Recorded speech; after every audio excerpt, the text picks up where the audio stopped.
Bonjour à tous. À l'impact de la dermatose nodulaire en Côte d'Or, la ministre de l'Agriculture avait promulgué vendredi l'interdiction de tous les rassemblements de bovins au niveau national.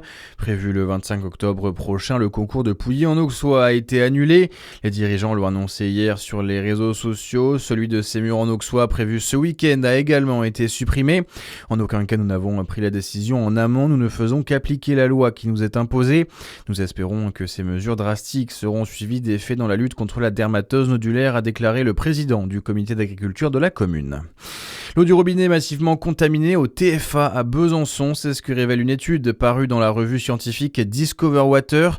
Le TFA, de son autre nom, l'acide trifluoacétique, est un polluant éternel qui a été retrouvé dans les 63 échantillons prélevés dans le Grand Besançon. Le taux de présence est monté jusqu'à 3800 nanogrammes par litre à Besançon même.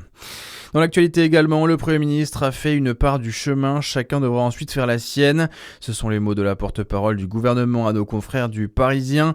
Maubrégeon assure qu'il n'y a ni entourloupe ni plan caché de l'exécutif autour du budget 2026, qui selon elle ne sera ni celui des socialistes ni celui de Sébastien Lecornu, mais celui du Parlement.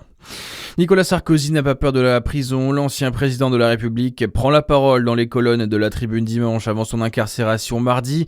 L'ex-chef de l'État, pour rappel, a été condamné à 5 ans d'emprisonnement avec exécution provisoire dans l'affaire des soupçons de financement libyen de sa campagne de 2007. Une manifestation pour soutenir Nicolas Sarkozy est prévue mardi matin dans le 16e arrondissement de Paris.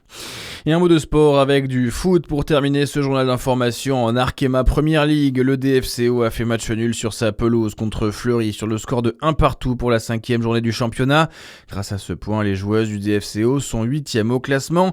Prochaine rencontre dans 15 jours avec un déplacement à Nantes. Bonne journée sur Fréquence Plus.